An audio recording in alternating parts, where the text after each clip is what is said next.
majesté, majesté, majesté, oh majesté, oh majesté,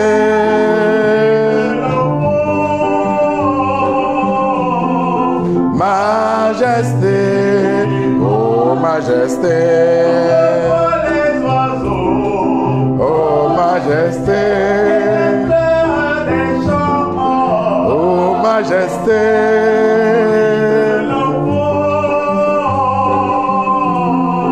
majesté,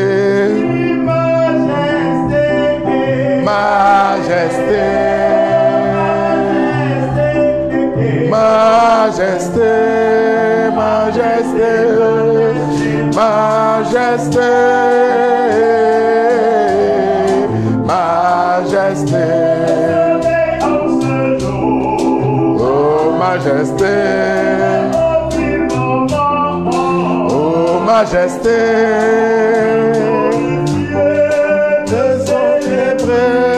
majesté, oh majesté, oh majesté, oh majesté,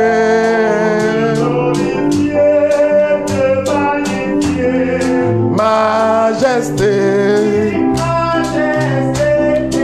majesté, majesté, majesté, majesté,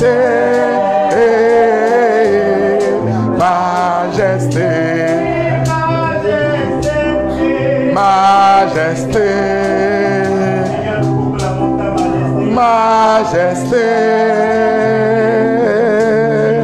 majesté, majesté, oui. Majesté, majesté, majesté, majesté, majesté, majesté, oui, majesté, oh majesté, oh majesté, majesté,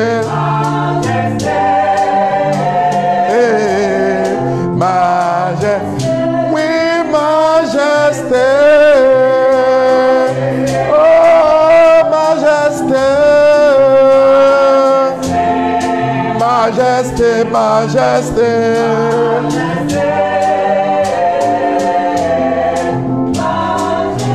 oui, majesté, oh majesté. Majesté, majesté, majesté, majesté, oui, majesté, oui, majesté,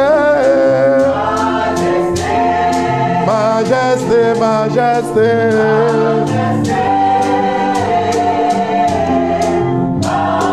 célébrons la majesté de notre Dieu.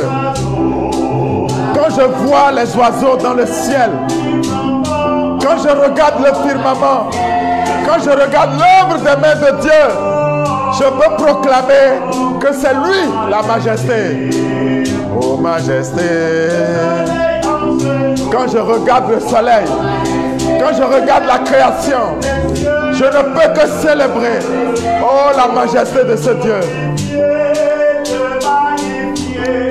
Majesté, majesté, majesté, majesté, majesté. Le soleil brille en ce jour, œuvre de Dieu. Le soleil brille au firmament, œuvre de notre Dieu. Oh, je veux te glorifier. Majesté, oh majesté. majesté. Oh majesté.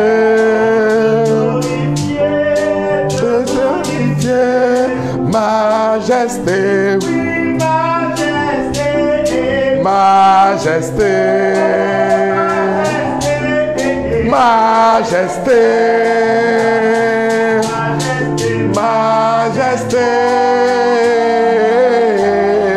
Majesté. Majesté.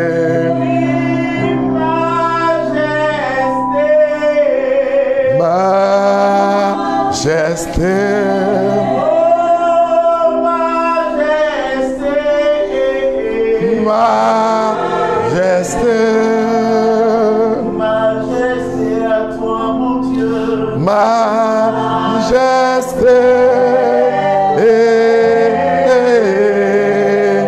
Majesté. Ah, Seigneur, nous célébrons ton nom, ton règne qui est si grand, un règne puissant. C'est ce règne que nous voulons célébrer. En fait, c'est toi que nous voulons adorer. Ton règne est un règne puissant, est un règne d'amour. Et nous voulons que tous ceux qui viennent règnent dans ce quartier, dans ce pays, dans ce continent et dans le monde puissent adorer ton nom, ton Saint-Nom. Gloire à toi, Seigneur. Frères et sœurs, nous sommes heureux de nous voir à nouveau. 6e partie de Marche à ma présence et sois parfait. Et le règne que nous célébrons, c'est le règne de Dieu. Mais c'est un règne d'amour. C'est un règne d'amour. J'aime bien quand nous proclamons que Dieu est tout puissant. Quand nous proclamons que Dieu peut tout. Que Dieu est tout. Que Dieu a tout. Mais la toute puissance de Dieu est la conséquence du fait que Dieu est amour. Saint Jean dit, Dieu est amour. Dieu est amour. Et donc le règne de Dieu est un règne d'amour. Le royaume que Dieu a envoyé son Fils Jésus, l'unique engendré, inauguré, est un royaume d'amour. C'est donc un royaume contre royaume. La question c'est, à quel royaume appartiens-tu? Est-ce que tu appartiens au royaume de Dieu ou est-ce que tu appartiens au royaume du diable? Mais ne te presse pas de répondre à cette question. Parce que tu peux me dire, oui, je suis baptisé, je vais à l'église, je prie. Mais certains disent même, je reste chez moi, mais etc. Mais ce n'est pas ça qui définit l'amour. Mais le règne de Dieu, qui est un règne d'amour, auquel il invite tous les hommes à appartenir, c'est un règne où l'amour est le seul chemin, le seul choix que l'homme a fait. Or, le but de Dieu, frères et sœurs, je vous le disais, le but originel de Dieu, c'est de faire en sorte que l'homme soit comme lui. Créons l'homme à notre image et à notre ressemblance. Le but de Dieu, c'est que l'homme lui ressemble. Mais si Dieu est amour, vous comprenez alors que l'homme, en ressemblant à Dieu, lui-même devrait devenir amour. Et donc le but de la vie chrétienne, c'est de devenir amour. Et donc la sainteté, c'est justement la marque, l'expression de la marque de l'amour sur la vie d'un croyant, d'un chrétien. Mais la sainteté ne se lie pas à la quantité de choses que nous avons réalisées. Bien sûr que nous allons réaliser des choses parce que nous sommes venus sur cette terre pour une mission. Mais le principal de notre vie, ce n'est pas les choses que nous avons réalisées. C'est que nous soyons devenus amour. Voyez pourquoi Sainte Thérèse de l'Enfant Jésus, ma grande sœur, elle disait, dans l'église, ô ma mère, je serai l'amour. Dans l'église, ô ma mère, je serai l'amour. Et elle ne disait pas mieux. Elle voulait dire simplement que le but de la vie chrétienne, c'est de devenir amour. Et c'est quand tu as emprunté cette voie-là, frères et sœurs, c'est quand tu as pris cette voie que tu appartiens au royaume des cieux. Le royaume des cieux n'est donc pas une question de nourriture ou de boisson, dit Saint Paul. Mais il est justice, il est paix. Et donc, je sais c'est pas qui sont les caractéristiques de l'amour. Et vous comprendrez pourquoi le même Paul, en écrivant aux Galates, définit les fruits de l'esprit. Il parle du fruit de l'esprit. Et le fruit de l'esprit, c'est l'amour. Si l'esprit habite en toi donc, et que l'esprit te conduit, tu dois être amour. Mais quel est le lien entre ce que je suis en train de dire et ce que nous recherchons ordinairement? Ce que je voulais vous dire, frères et sœurs, mais vous ne pouvez pas vaincre la sorcellerie si vous n'aimez pas, Mais vous allez fonctionner comme quelqu'un qui voit un animal et qui fait hey, et l'animal a peur et recule, mais l'animal ne s'en va pas. J'ai regardé beaucoup de chrétiens dans leur manière de fonctionner. Ils vont combattre la sorcellerie parce que c'est la sorcellerie qu'il faut combattre et non le sorcier. Je voudrais vous le préciser. C'est la sorcellerie qu'il faut combattre et non le sorcier. Si vous combattez le sorcier, vous êtes sorti du champ de Dieu. Vous êtes dans un autre champ. Vous n'appartenez pas au royaume des cieux. Mais si vous combattez la sorcellerie, vous aimerez le sorcier. Sinon, comment Dieu peut-il aimer un homme qui a tué son propre frère? Mais est-ce que Dieu aimait Caïn qui a tué Abel? Est-ce que Dieu aimait ceux qui ont crucifié Jésus sur la croix? Est-ce que Dieu m'aime moi, pécheur, qui me confesse plusieurs fois dans un mois, je suis un gros pécheur? Est-ce que Dieu m'aime? Mais qui suis-je alors pour juger les autres? Qui suis-je alors pour porter un jugement de valeur sur la vie des autres? Je peux combattre l'esprit malin qui les manipule, parce que lui, il est mon ennemi depuis toujours. Et parce que Jésus même dit que le diable est menteur et homicide. Donc son but c'est de tuer l'homme. Mais l'homme est le frère de l'homme. L'homme est le frère de l'homme. Dieu demande à Caïn, qu'as-tu fait de ton frère? Où est ton frère? Mais si alors, frères et sœurs, tu n'es pas dans le royaume de Dieu, le combat que tu fais n'aboutira pas. Parce que le royaume auquel nous appartenons, c'est un royaume qui a déjà gagné. Dans ce royaume, on ne combat pas pour obtenir une nouvelle victoire, mais on combat pour entrer dans la victoire acquise déjà à la famille. Depuis que le Christ, après avoir donné sa vie sur la croix, après s'être immolé sur la croix, est ressuscité le 3e jour. Et depuis ce temps, Saint Paul proclame que « Ô mort, où est ta victoire ?» Et donc la mort n'a plus de pouvoir sur le croyant. Or, mais la manifestation de la mort, c'est tout ce que nous voyons, frères et sœurs. Mais la mort dont on parle, ça peut être la misère. Ça peut être certains problèmes de santé. Je ne dis pas que tous les problèmes de santé sont le fait de la mort. Non, de la manifestation de la mort.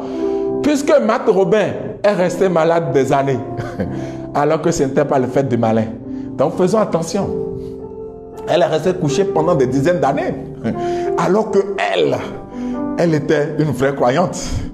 Et vous voyez, de ce sacrifice, de ce silence de sa vie, il est né partout dans le monde les foyers de charité. Il y en a même dans le diocèse de Cotonou, à Ségboé, dirigé actuellement par le père Makounon, foyer de charité, où on peut y aller pour se ressourcer, pour grandir dans le contact, le cœur à cœur avec Dieu. Mais c'est de ce sacrifice de Matt Robin qu'est né tous ces foyers de charité. Et une fois, je pense vous avoir dit que j'ai rencontré ce foyer de charité au Burundi. Je suis allé au Burundi, je peux vous dire que après le génocide, les gens se sont tués, etc. Le travail de guérison intérieure est assumé par un prêtre qui est responsable du foyer de charité de Bujumbura. Un travail extraordinaire que ce prêtre accomplit. Mais ce foyer de charité est l'œuvre de la semence de la vie de Matt Robin. Donc, je reviens pour dire que je n'ai pas dit que dès que je suis malade et quelque chose ne va pas ou qu'on n'a pas trouvé de solution, ça y est, c'est le diable, c'est la sorcellerie. Non, attention. Mais je dis en même temps qu'il y a certaines maladies qui sont les conséquences justement de la mort qui marque la vie de quelqu'un qui n'a pas offert sa vie à Jésus-Christ. Et donc, vous ne pouvez pas combattre ces maladies. Vous ne pouvez pas combattre la mort si vous n'entrez pas dans le royaume de l'amour, qui est le règne de Dieu, qui est le royaume des cieux.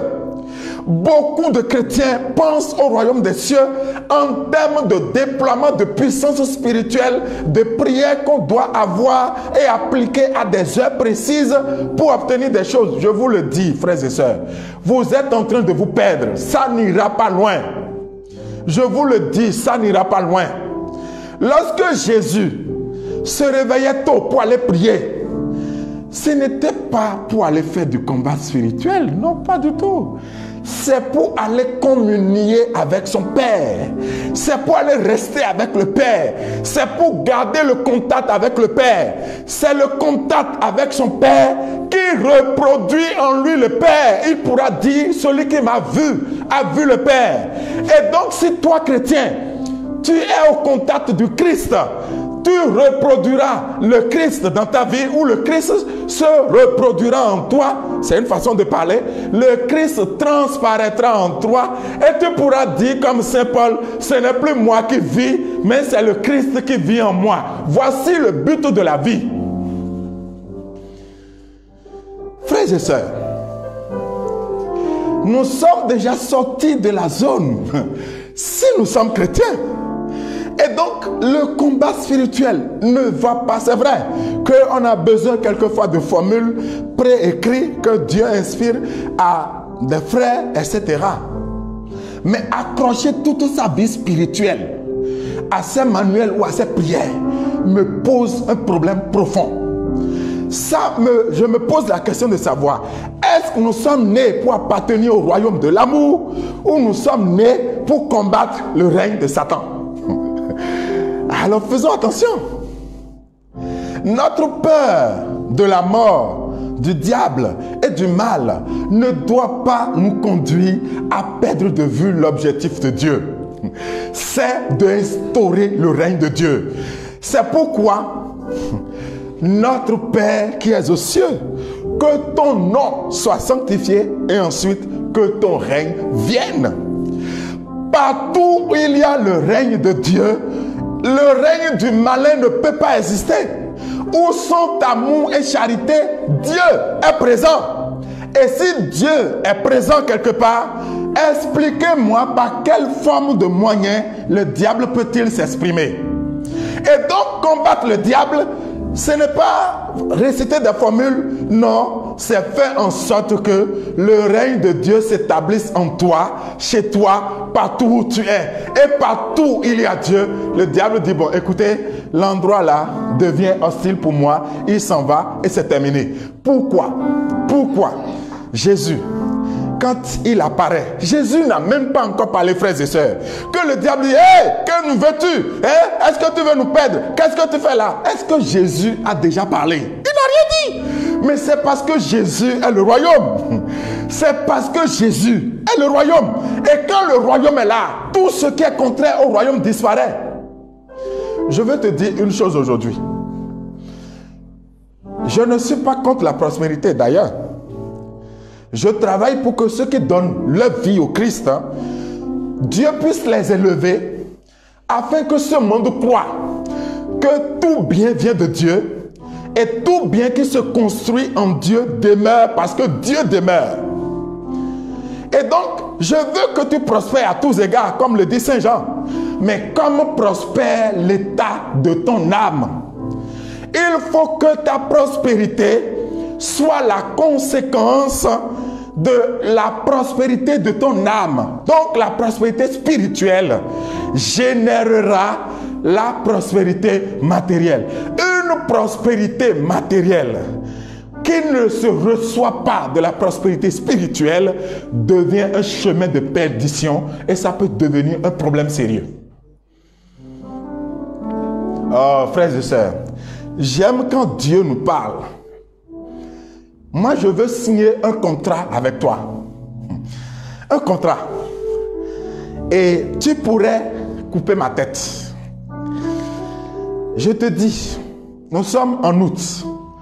À partir de maintenant, travaille à faire tout ce que tu dois faire par amour. Écoute-moi bien. Tu veux aller au service, ne sois pas motivé par ton souci de gagner salaire ou d'avoir des primes ou ceci. Non. Sois motivé par le souci de rendre service à des gens, de les rendre heureux. Écoute-moi bien. Tu vends, non? Tu vends quelque chose. Ne sois pas motivé par le bénéfice que tu vas accumuler. Commence à travailler, à te motiver. Si tu habilles les gens, commence à les voir habillés beaux, refléter la gloire de Dieu et travaille de sorte à celui qui va porter ça, franchement, la beauté que ça va dégager. Tu vas manger est le souci de l'épanouissement de celui qui vient manger. Et je te donne 1 an. Tu verras que tu n'es plus la même personne et tu verras comment les clients accourront de partout. La Bible dit, d'au-delà des fleuves de l'Éthiopie, les adorateurs viendront. C'est de partout, les gens vont courir vers toi. Ce que je te dis est la clé. Tu peux faire des prières de combat, énergie pendant 10 ans, tu n'obtiendras rien. Mais ce que je te dis, fais-le. Et je te dis, dans 1 an, nous nous reverrons. Tu peux m'appeler pour dire, berger, j'ai fait ça, hein. Mais tu as menti. Tu as menti. J'ai aimé. J'ai fait ceci. Je demande à une femme. Vous savez, tu dis que ton mari est bizarre. Il ne reste pas à la maison. Bon, il n'est pas sérieux. Selon toi, moi, je ne discute pas ces choses-là. Je vais te donner quelque chose. Malgré la douleur qui est dans ton cœur, fais le repas avec amour. Fais le lit avec amour. Quand vient le moment de s'unir avec ton mari, fais-le avec amour. Je te donne rendez-vous dans 1 an et nous allons faire le bilan. Parce que où est l'amour? Tout le monde aime rester là. Mais tu vas me dire, ah mais là c'est dur. Comment? Il m'a giflé, il m'a trompé, il a fait ceci, il a fait ça. Justement, c'est là le problème. Comment est-ce que tu te libères de la douleur et de la haine suscitée par ces comportements envers toi? C'est ce problème-là que tu règles dans la prière. Et non, laissez ce problème et aller réciter des formules de prière pour que Dieu le transforme en je ne sais pas, en mannequin ou en robot que Dieu va manipuler à ta guise. Tu vas dire à Dieu, s'il te plaît, dis à mon mari de t'asseoir là, et de s'asseoir là, et Dieu va agir, et lui va s'asseoir là. Dis à mon mari de me donner l'argent. Ça ne marche pas, c'est de la magie. Le Dieu auquel tu crois, c'est le diable. Le Dieu de Jésus-Christ là, celui que Jésus-Christ a révélé, lui va te dire, va trouver la force en moi pour continuer de l'aimer. Un jour, il rencontrera dans ta vie l'amour que je suis et sa vie changera. C'est à partir de ce jour que tu as gagné ton mari. Non seulement pour Dieu, mais aussi pour la vie commune que vous avez. Si tu prends ce chemin, tu gagneras. C'est pourquoi je veux vous parler, frères et sœurs. À quoi ça te sert de gagner le monde entier si tu venais à en perdre ton âme? L'essentiel, ce n'est pas ce qu'on a réalisé. Je vous ai dit, Jésus-Christ, il aurait pu, parce qu'il en a le pouvoir, dire à ses apôtres, écoutez les apôtres, je vous donne le monde entier. Toi, Pierre, prends l'Afrique en otage et règne sur l'Afrique. Et toi, Jean, bon, regarde, l'Europe, je divise en 2, tu prends une partie. Ton frère Jacques prend l'autre partie. Bon, et qui est là encore? Matthieu. Bon, comme toi, tu sais bien parler, va occuper l'Asie. Jésus aurait fait ça. Vous savez l'héritage que Jésus a laissé à ses apôtres? L'amour. Il dit, c'est l'amour que vous aurez les uns pour les autres qui fera qu'on reconnaîtra en vous mes disciples. Et justement, l'héritage, c'est un héritage d'amour. Et c'est en s'aimant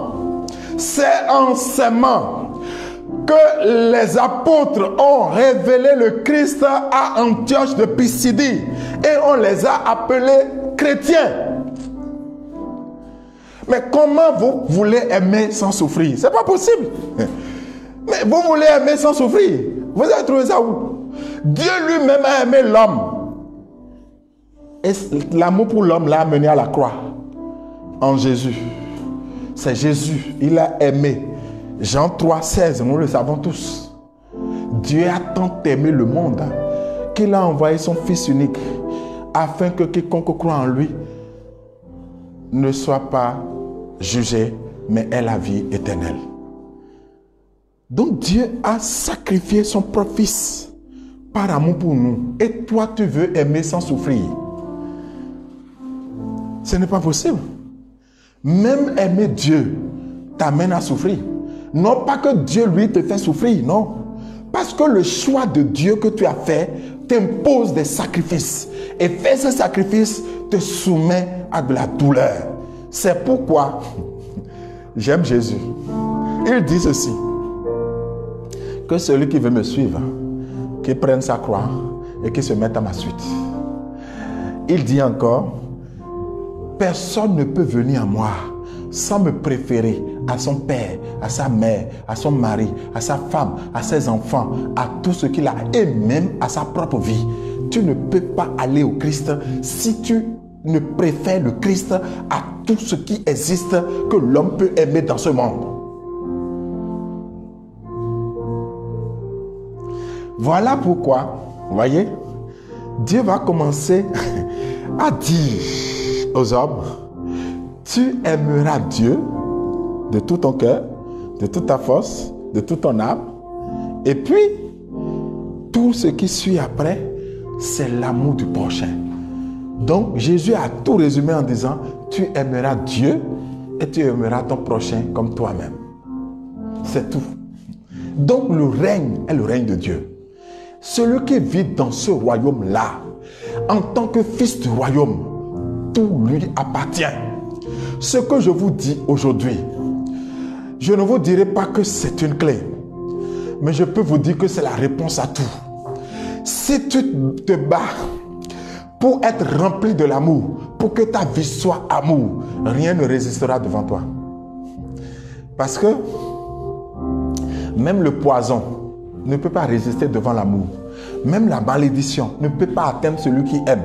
Voilà pourquoi Jésus-Christ va dire, aimez vos ennemis. Il dit, aimez vos ennemis.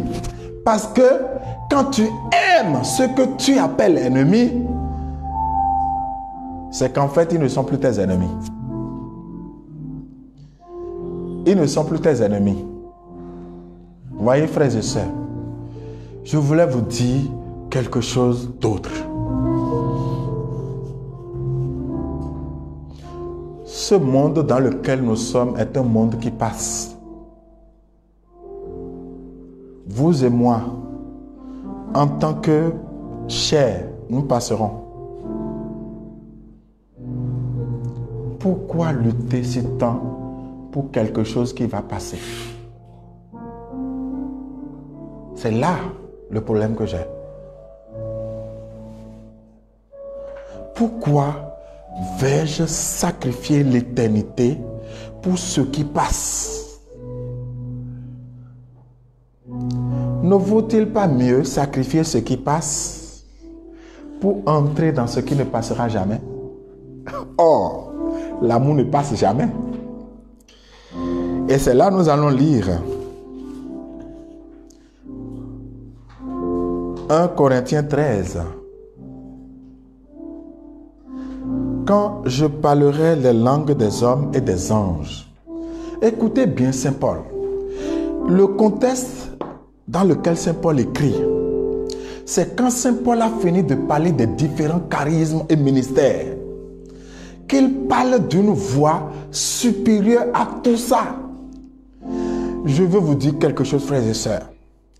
Annonçons le Christ par passion, de sorte que ce monde dans lequel nous sommes tombe amoureux du Christ. Parce que c'est ça qui sauve.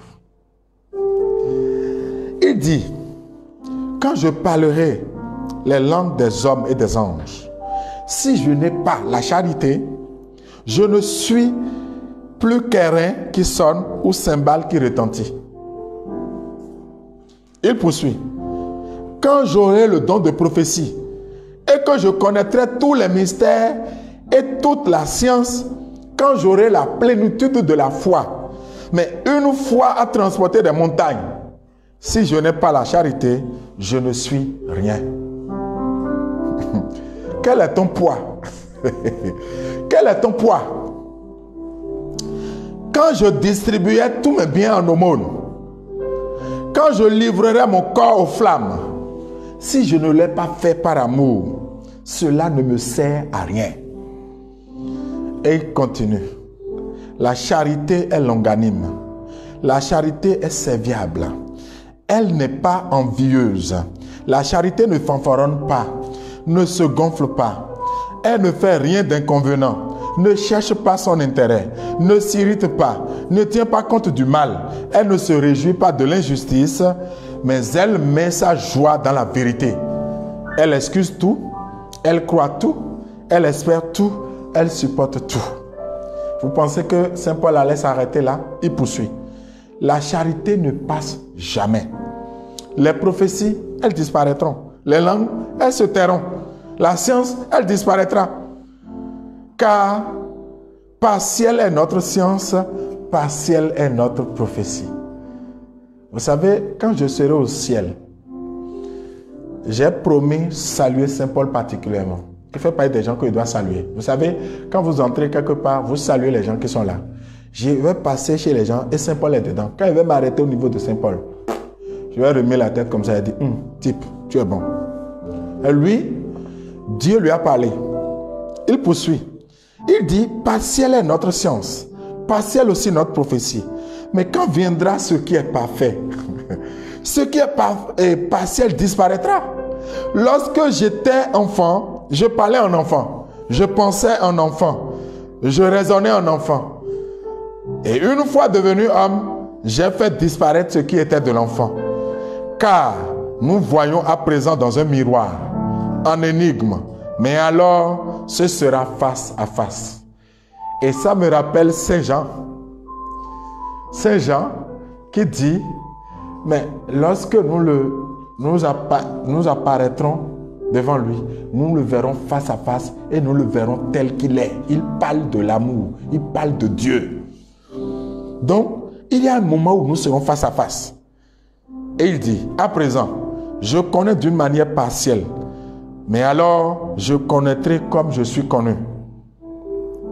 Et il conclut, maintenant donc, demeure foi, espérance et charité, ces trois choses. Mais la plus grande d'entre elles, c'est la charité. Frères et sœurs, je m'en vais conclure en vous disant ceci. Si le sorcier qui te combat, si le franc-maçon qui te persécute, si sa haine est moins 20, toi, tu dois être dans l'échelle de l'amour plus 21. Sinon, tu peux dormir à l'église, ils vont te tuer. Le vrai succès donc, c'est la croissance dans l'amour. La vraie victoire dans le combat spirituel, c'est la croissance dans l'amour. Pendant que, écoute-moi bien, les gens sacrifient leur vie au diable. Ils sacrifient leur enfant au diable. Ils sacrifient leur bien au diable pour croître dans le mal. Et il est à plus 20 ou à plus 30, j'ai dit plus, il est à moins 20, moins 30, moins 40. Toi, tu as fait croissance de plus 10 et tu es déjà devenu gonflé.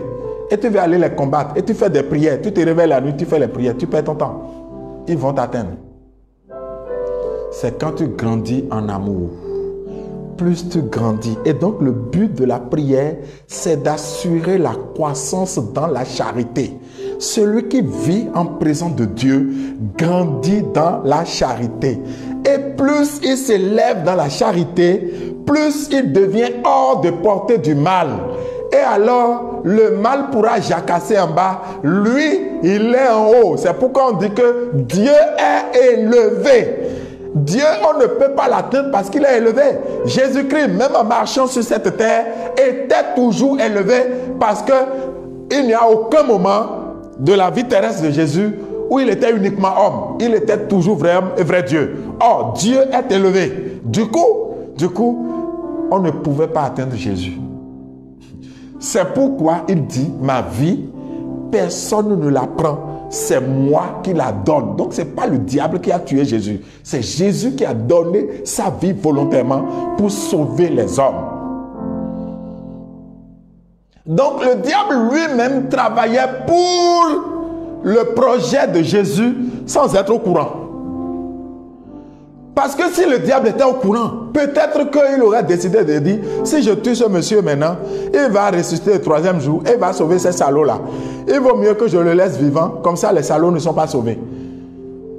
Mais comme c'est Dieu qui est Dieu, lui, il a travaillé et il a fait tuer Jésus en mettant la haine dans le cœur des soldats. Mais c'est au pied de là où il était en train de faire souffrir Jésus que les hommes qui devraient le servir ont commencé à dire, ce type est le Fils de Dieu. Le voleur qui était à droite a commencé à dire, ce type il va revenir. Il dit, mais Jésus, si tu reviens, souviens-toi qu'on a parlé, on était voisins sur la croix. N'oublie pas qu'on était colocataires. Tu étais sur la croix et j'étais ton voisin. Et Jésus dit, écoute, quand je reviendrai, allez, je n'ai pas besoin que je revienne d'abord. Tout à l'heure, toi et moi, on sera là-bas. Mais Jésus était déjà mort. Le centurion qui était venu, qui était là, qui a tout vu, dit, mais ce type, et vous avez dit qu'il n'est pas fils de Dieu. Je pense que vous vous trompez. Ce type est vraiment fils de Dieu. Mais si le diable pouvait savoir qu'il y aurait des conversions, et donc la semence de la vie de Jésus était si puissante que les fruits ne s'épuiseront jamais. C'est pourquoi toi et moi, nous avons rencontré Jésus, le Seigneur, le Roi, pour que nos vies puissent être bouleversées, pour que nous puissions nous engager sur le chemin de l'amour, afin que par le rayonnement de l'amour de Dieu en nous, eh bien, la haine puisse reculer. C'est pourquoi j'aime la prière de Saint François. Là où il y a la haine, que j'apporte l'amour. Là où il y a la discorde, que j'apporte la paix. Que je ne cherche pas à plaire plutôt que de servir. Enfin, j'ai plus les mots exacts. Mais ce qu'il dit, c'est que je ne vive pas de l'envie de plaire, de l'envie de faire des choses que les autres aiment. Et donc, ce que je vous dis, frères et sœurs, c'est la croissance dans l'amour qui assure la vraie victoire dans le combat spirituel. Et donc, ce qu'il y a à faire aujourd'hui, commence à appliquer les choses dont je t'ai parlé, et tu verras que tu as besoin désormais, en allant dans la prière, tu n'iras plus rechercher un pouvoir que tu veux exercer, mais tu vas plutôt laisser la force de l'amour de Dieu te transfigurer. Et en étant transfiguré, quand tu paraîtras dans le monde, tu n'auras même pas besoin de parler, que le malin va te dire, ce type est dangereux, fuyez-le. C'est tout, tu auras gagné. S'il y a quelque chose de caché dans ta vie qui est un obstacle, c'est justement dans cette prière que Dieu te le fait remonter pour dire, écoute, il y a ça, il y a ça, il y a ça. Et il te dit, voici les actes que tu dois poser. Et quand tu les poses, tu as fini avec ça. En fait, recherche Dieu de tout ton cœur. Recherche Dieu de toute ta force. Recherche Dieu de toute ta vie. En fait, c'est là que se trouve le salut. Et c'est ce que Jésus a apporté. Ah oui, on va chanter ce chant-là. Quand tu croules et tu meurs autour de moi, Seigneur,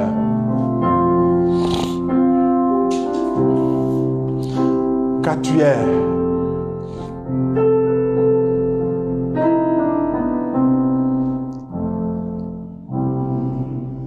Quand tu croules et tu meurs autour de moi, Seigneur, tu es là, vivant, tout près de moi.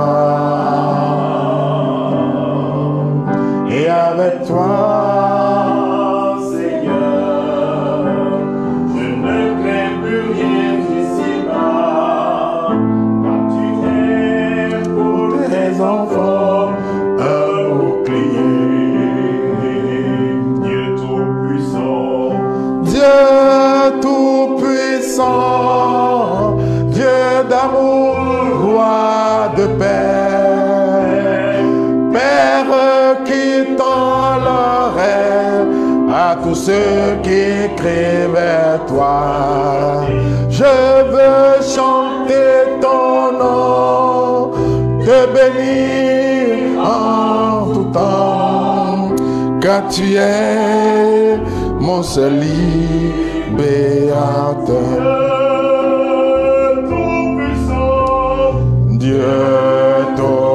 tout-puissant, Dieu d'amour, roi de paix, Père qui tend l'oreille à tous ceux qui crient vers toi.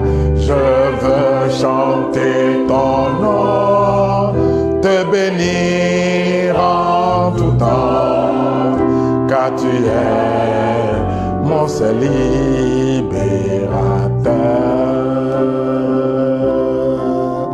Dans le doute et la peur et la persécution, tu es là, vivant auprès de moi. Et avec toi, Seigneur, je ne crains plus rien d'ici-bas.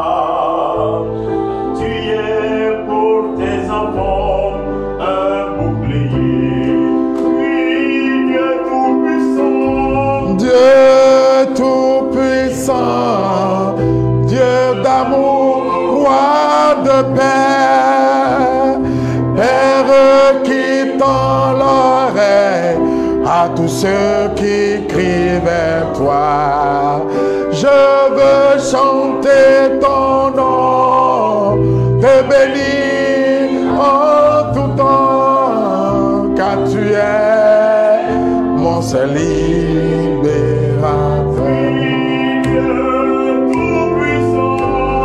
Dieu tout-puissant, Dieu d'amour, roi de paix, Père qui tend l'oreille à tous ceux qui crient vers toi.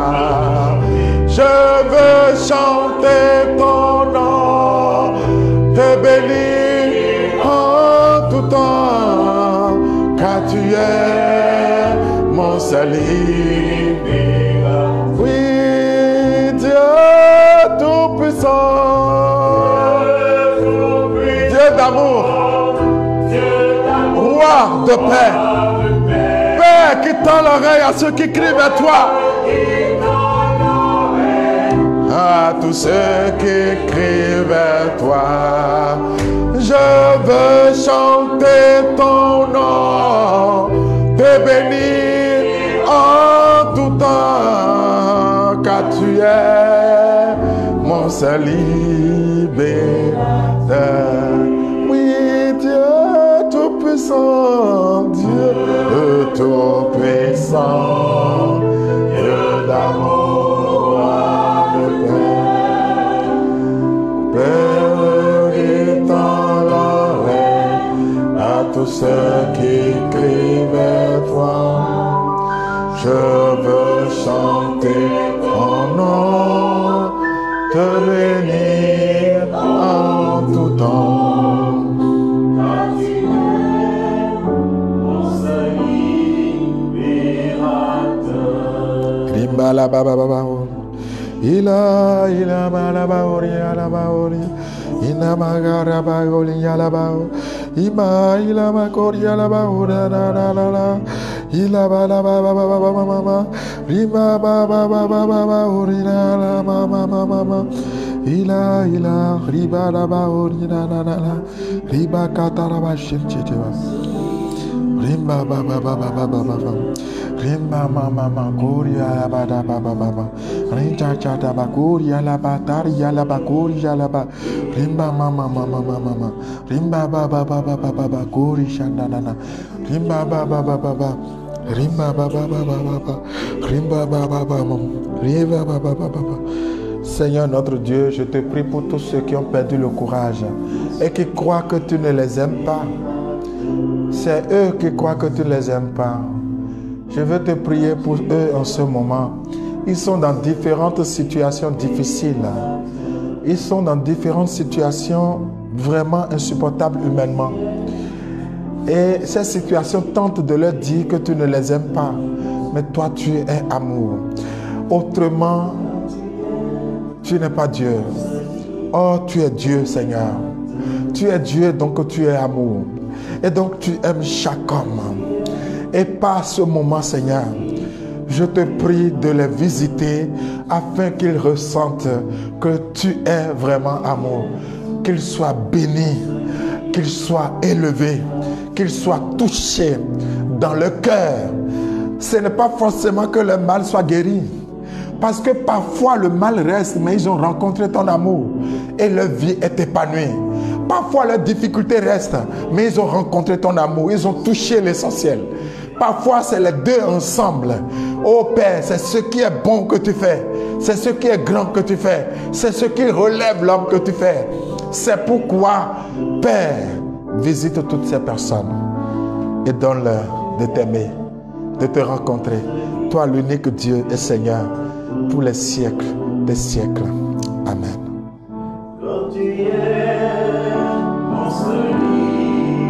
Alors, tu veux dire que Dieu ne t'aime pas, tu ne crois pas, tu verras que ça a été le combat de toute la vie.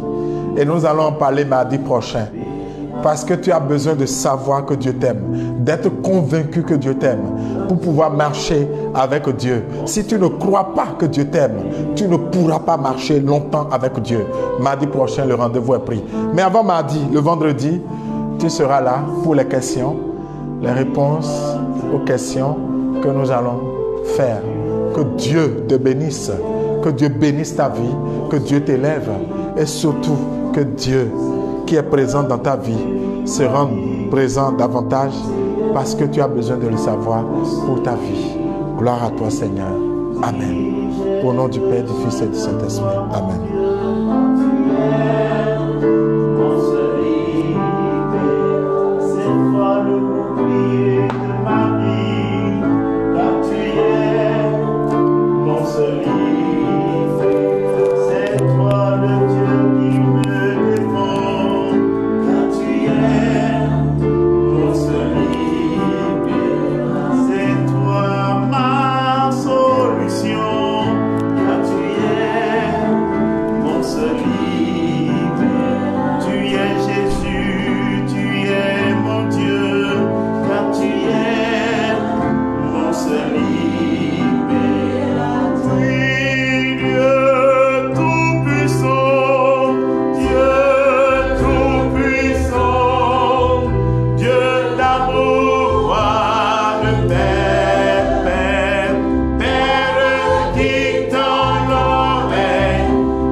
Tu es mon seul lit.